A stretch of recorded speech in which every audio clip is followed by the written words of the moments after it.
Bonjour et bienvenue sur Pentalog TV. Dans le cadre des entretiens de Pentalog TV, aujourd'hui on va parler d'un domaine d'expertise important pour Pentalog, c'est le domaine de la banque, avec Pietrou qui est directeur d'agence de Bucarest et qui a aussi une expérience dans le domaine bancaire.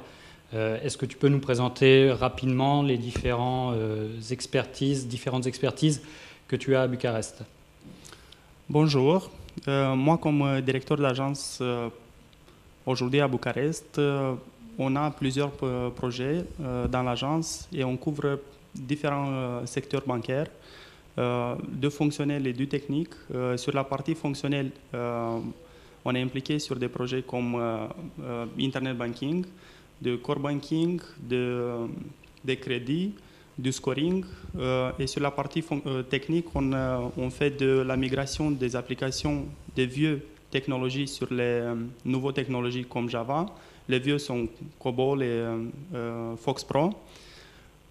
Sur des autres développements qu'on a fait dans les banques, c'est migration des données d'une core banking à un autre, un plus nouveau. On a aussi la compétence sur les marchés financiers, les systèmes Reuters. Nous sommes impliqués dans la plupart des cas dans les projets sur le marché local en Roumanie. Et aussi, on a eu un autre projet en Moldavie sur un nouveau projet où tu as travaillé, Eric, avant. Oui, tout à fait. C'était effectivement pour une grande banque française implantée en Roumanie et qui avait aussi une filiale en Moldavie, pour lequel on a effectivement migré l'ensemble du SI bancaire.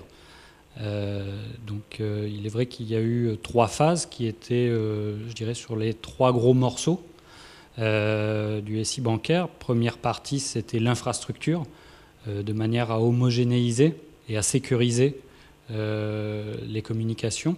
Homogénéiser et sécuriser, ça voulait dire faire rentrer le SI bancaire de cette nouvelle filiale dans le SI bancaire du groupe et en toute sécurité. Donc c'est la partie des infrastructures. La deuxième partie qui a été une partie aussi très importante, c'est sur la partie des moyens de paiement et en particulier sur tout le système de cartes bancaires où il a fallu migrer l'ensemble des cartes existantes vers le système nouveau. C'était des cartes Visa ou des cartes Mastercard? Mastercard, donc en particulier donc toute la partie certification avec Mastercard et certification de l'ensemble des lignes de communication et de l'applicatif. Et la troisième partie qui a été, je dirais, ça a été crescendo au fur et à mesure dans le projet, a été sur la partie du core banking où il a fallu couper l'ancien, c'était un peu une opération chirurgicale, enlever l'ancien core banking, mettre le nouveau core banking, recréer toutes les connexions avec toutes les applications annexes et transférer les données de l'ancien core banking vers le nouveau core banking. En phase finale, pour le Go Live, c'était un succès, un vrai succès pour Pentalog et pour notre historique bancaire dans le domaine. En effet, ça a été un succès car on n'a pas été dans la situation de faire, comme on dit, un rollback. On a réussi à faire la migration jusqu'au bout et faire en sorte que le système soit prêt à 8h du matin le lundi matin, après 36 heures de boulot, et que la banque puisse ouvrir et servir les clients avec le nouveau système de manière transparente. Et je comprends que ce n'était pas un transfert sur un nouveau système en parallèle, c'était on arrête le vieux système et on commence avec le nouveau, avec toutes les données compris. Ça a été une sorte de migration Big Bang, comme on dit. Très bien. Comment tu vois les tendances économiques et financières dans le monde? Dans le monde, je ne sais pas, mais dans le domaine bancaire, je vois quand même deux choses qui influencent comment la banque et les systèmes informatiques des banques peuvent évoluer. D'abord, c'est dans le domaine réglementaire, tout ce qui est lié au réglementaire.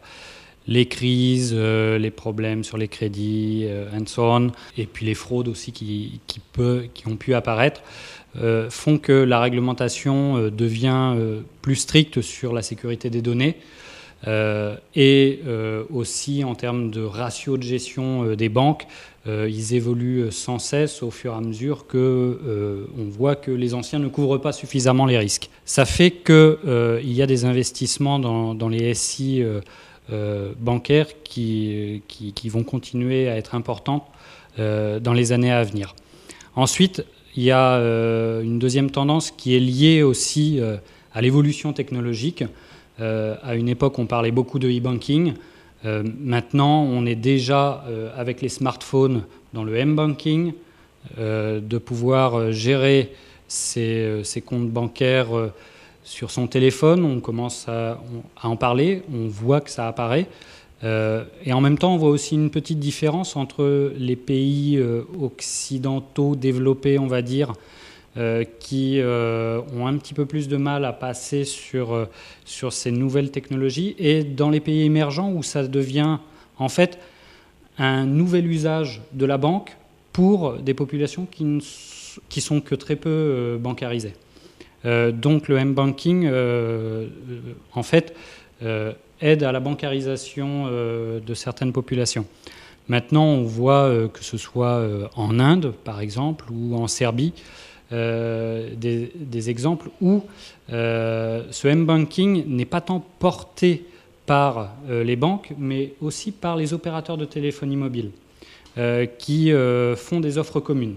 Tout comme on pouvait voir à une époque des magasins de retail qui proposaient des cartes de crédit avec les banques. Maintenant, c'est les opérateurs de téléphonie qui proposent du m-banking et des nouveaux moyens de paiement avec le téléphone. Donc est-ce que c'est une évolution des opérateurs de téléphonie vers du banking retail? Je ne sais pas.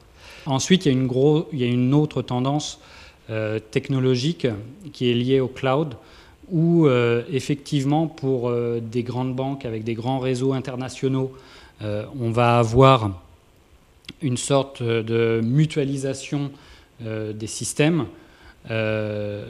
aussi bien pour réduire les coûts d'acquisition et de maintenance, mais aussi pour rendre beaucoup plus facile le déploiement de nouvelles applications groupes, comme on dit. Maintenant, cela va se heurter à des problématiques qui sont une urbanisation, un urbanisme du SI bancaire clair, ne plus avoir des applications un peu indépendantes, et aussi à des modes de gestion de projets pour ce type d'application cloud. Enfin, il y a un autre point de difficulté sur le cloud bancaire, c'est tout ce qui est réglementaire. On peut avoir des cas où, dans des pays, la réglementation, et notamment dans des pays non communautaires, par exemple, une réglementation qui ne permettrait pas la sortie des données du pays ou le traitement en dehors. Aujourd'hui, tu as parlé de cloud aujourd'hui. Est-ce que tu crois que le cloud computing, ça va se élargir beaucoup dans le domaine bancaire? Ça va prendre du...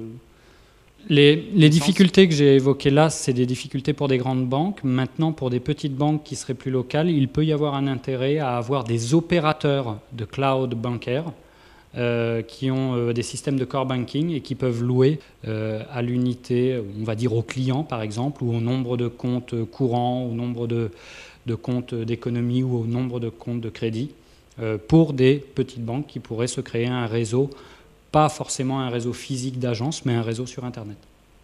Merci Eric, et à très bientôt.